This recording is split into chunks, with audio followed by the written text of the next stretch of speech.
boa noite a todos. Estamos aqui diretamente do Instituto Voltaire, o braço do Instituto Salto Quântico, aqui nos Estados Unidos da América. E, novamente, com Luciane Vieira, que vai nos trazer duas situações bastante extraordinárias, muito impressionantes, para a convicção da nossa fé, da assistência da espiritualidade, dos Cristos, porque só os Cristos para evitarem determinados eventos em nossas vidas, né, garantir a permanência da nossa reencarnação, entre outras coisas. Então, por favor, Luciane Vieira, se apresente e nos conte suas situações, por favor. Boa noite a todos.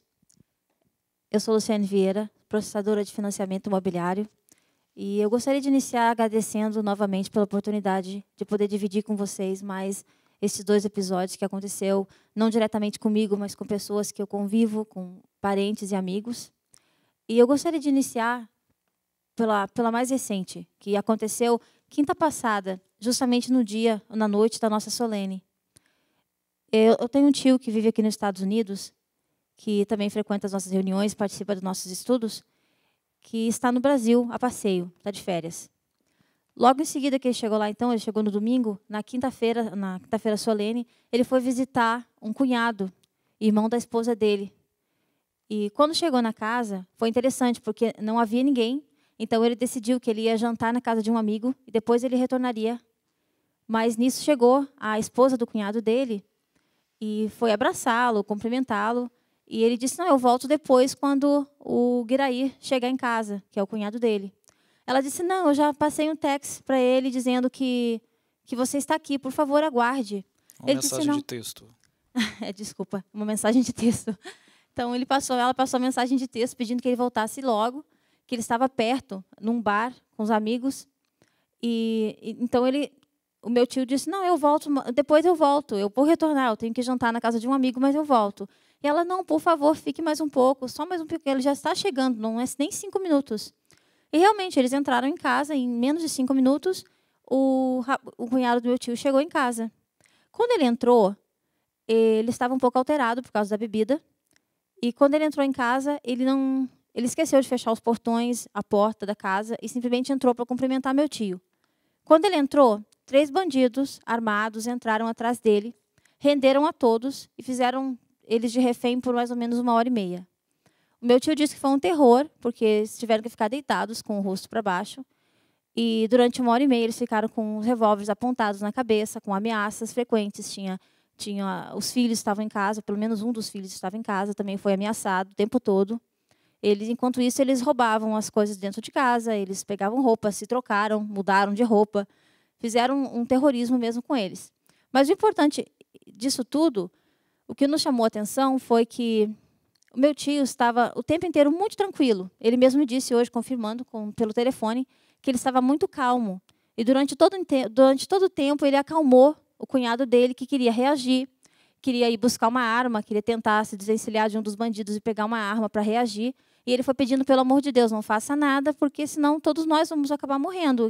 São 3 armados, não tem como a gente fazer nada. Mas ele estava muito nervoso, foi muito difícil segurar o cunhado dele.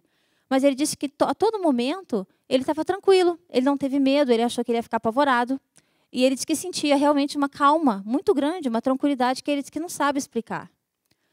E o interessante disso também é que um dos bandidos, o menos, vamos dizer assim, o menos nervoso deles todos, ele conseguiu ver que o rapaz era mais tranquilo e ele comentou com esse rapaz que ele morava nos Estados Unidos e que ele podia levar tudo que ele quisesse, mas que, pelo amor de Deus, deixasse a carteira dele, os documentos dele com ele, porque eram documentos que ele precisava para entrar no país e que ele teria muita dificuldade para voltar para casa, para cá, para os Estados Unidos, se caso ele não tivesse os documentos.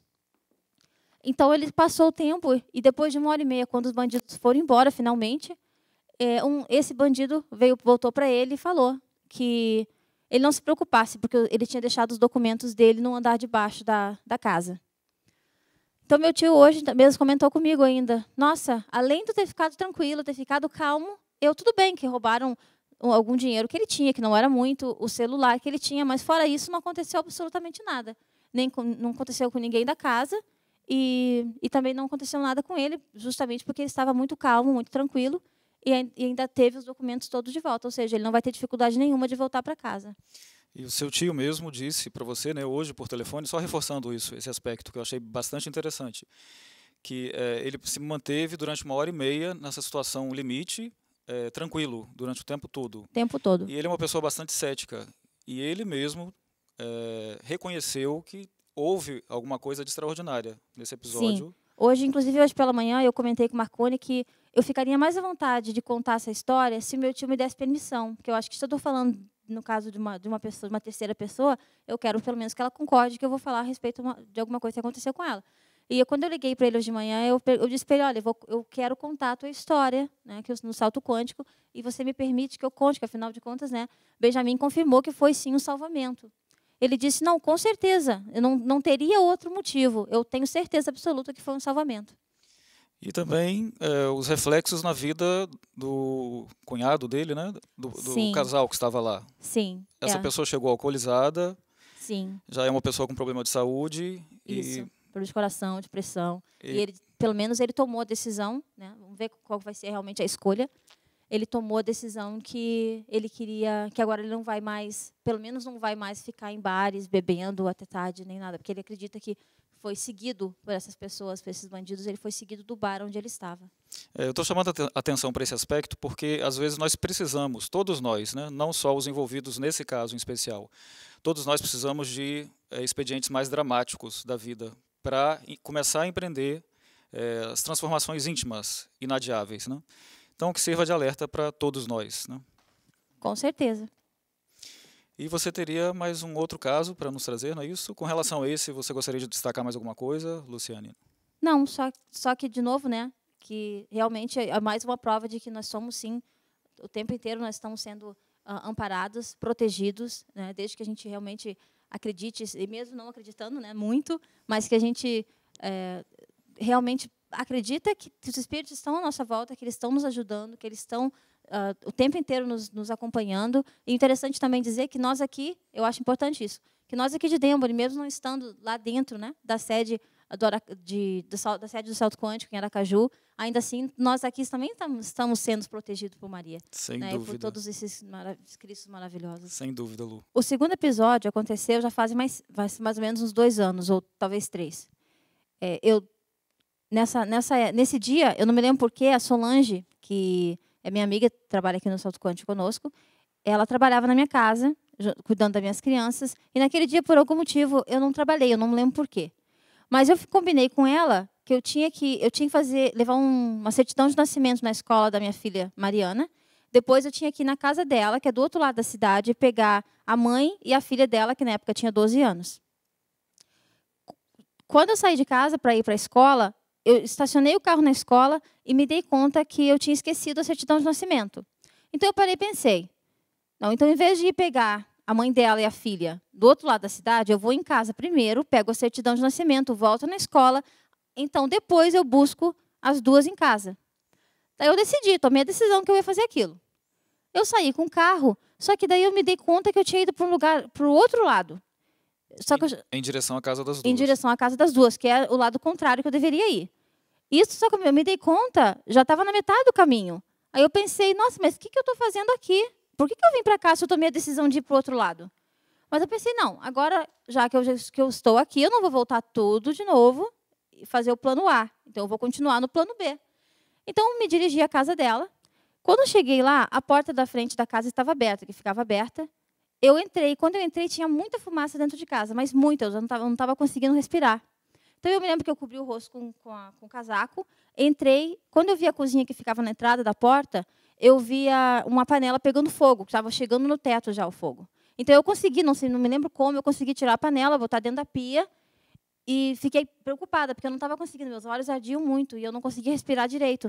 Mas aí, então, fui até a sala e encontrei a mãe da Solange dormindo no sofá e a filha dela dormindo no apartamento de cima. Consegui acordá-la, saímos da casa e nós ficamos muito nervosos com aquela situação, porque todo mundo disse que se eu tivesse chegado 5 minutos atrasado, 5 minutos mais tarde na casa dela, que teria acontecido se eu tivesse ido em casa buscar o documento que eu tinha esquecido, elas talvez não estivessem mais aqui, porque a casa teria pegado fogo, elas teriam se sufocado com a fumaça, porque realmente já tinha muita fumaça. Então, todo mundo, nós conversamos depois, eu e a Solange, todos juntos, conversamos, chegamos à conclusão de que aquilo ali, com certeza, com tudo que aconteceu, por eu ter tomado a decisão de ir para casa primeiro e não ter ido sem me dar conta, com certeza foi os espíritos que nos ajudaram mais uma vez. Pronto, Lu, obrigado pelos seus depoimentos. Você quer fazer seus agradecimentos finais, complementar mais alguma coisa?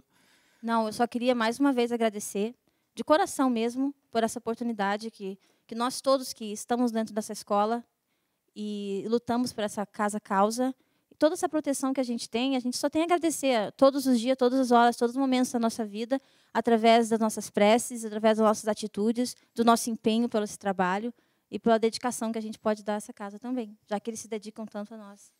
Muito obrigado. De nada. Que nós aproveitemos, então, as experiências dos nossos irmãos ideal para nos transformarmos também, fazermos o nosso melhor e contribuirmos ao máximo para essa causa que nos salva de nós mesmos, todos os dias, como costumamos falar sempre aqui, né? Uma boa noite a todos.